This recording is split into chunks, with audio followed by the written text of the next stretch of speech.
À perte de vue, les bureaux de Métrokin. Nous sommes dans la commune de Ngaliema. Ce matin, la batterie est en marche. Les équipes sont en mouvement. Le directeur général de Métrokin, Eric Onepunga, fait son entrée.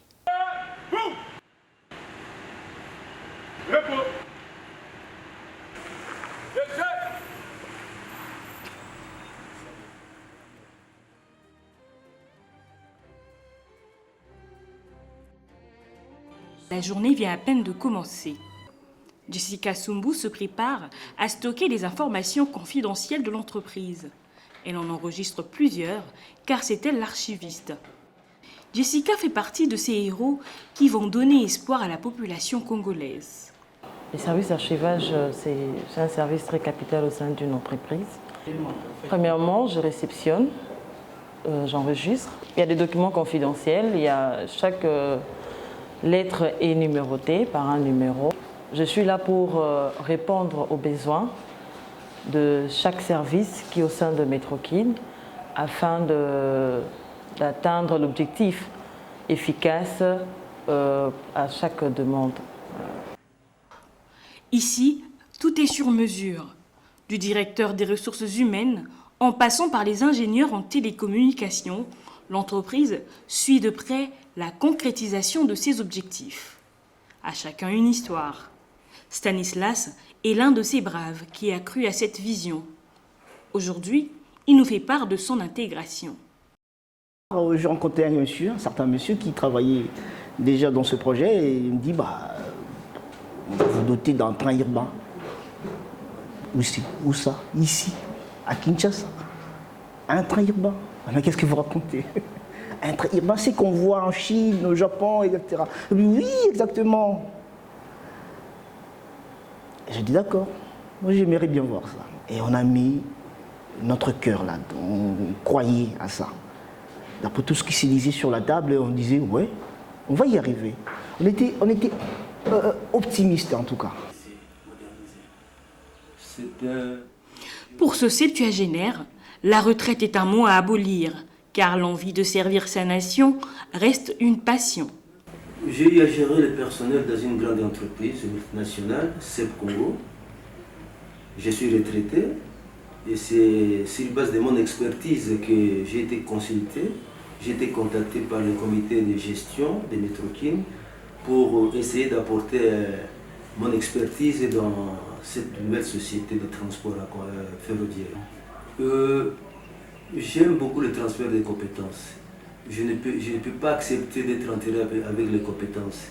J'ai été contenté et c'est comme ça que j'ai voulu un peu transmettre mes compétences à mon assistante de manière à ce que quand je ne suis pas là, qu'elle fasse quelque chose pour cette société.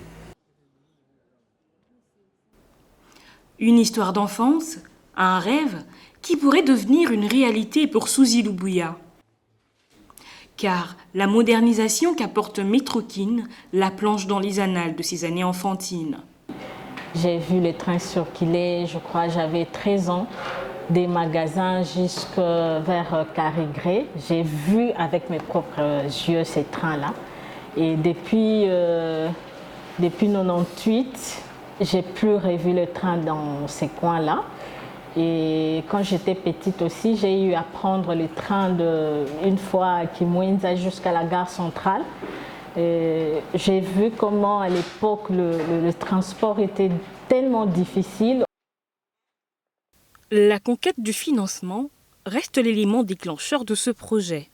Pour aboutir, la société compte sur Esther Kambo, l'une des pièces maîtresses qui accompagne la direction générale à la recherche du financement. Les financiers vont où il y a l'argent. Donc si le projet est rentable, le financier ne peut que venir. Donc ce projet est plutôt rentable, attirant si on peut le dire dans les yeux de financiers. Donc c'était plutôt avoir un bon projet et rencontrer les bonnes personnes, des personnes qui sont à la recherche des investissements de ce type de projet. Nous sommes dans le labyrinthe de Métrokin, une villa de 14 pièces et c'est ici que tout se passe. Pour certains Congolais, cette entreprise reste fictive. Pourtant, le constat est autre.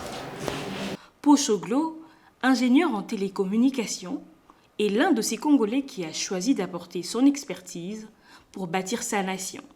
Bon, on peut dire que la nouvelle technologie intervient dans plusieurs domaines de la vie. Et le train, je pourrais dire qu'il a une grande vitesse et puis il y a de signalisation qui intervient. Il faut de la nouvelle technologie et la télécommunication est là pour nous donner un accès à distance, pour une bonne communication entre agents, d'abord dans la gare et puis avec le conducteur qu'on appelle le machiniste. Donc c'est une grande importance de la télécommunication au sein du réseau ferroviaire.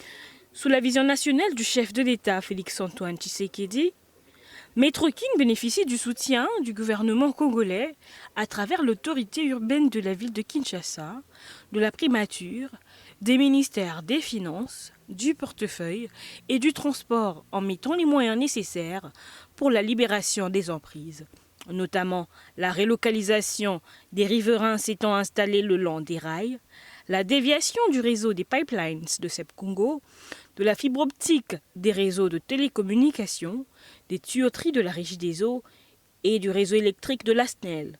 S'agissant de la gestion des finances, sous la direction de l'AFC, un consortium a vu le jour et regroupant l'AFC, Africa 50 et Orascom Construction. L'assistant en maîtrise d'ouvrage, Rail Développement, une filiale de Rail Concept, tous autour du maître d'ouvrage délégué, le BCECO et les actionnaires, la ville de Kinshasa, la SCTP, ADS Group et TCC.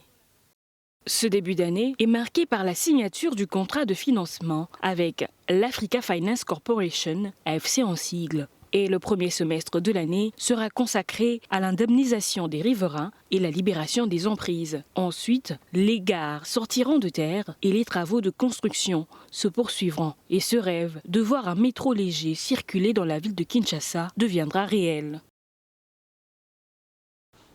Ce projet pourrait redonner espoir aux Congolais, car la mobilité reste un vrai parcours de combattant. Nous connaissons tous la situation actuelle des embouteillages. Donc ce projet nous aidera à avoir un système de mobilité plus facile, comme on le voit ailleurs. Et ce rêve de voir un train urbain circuler dans la ville de Kinshasa deviendra réel. L'horizon reste encore lointain, mais l'espoir reste présent.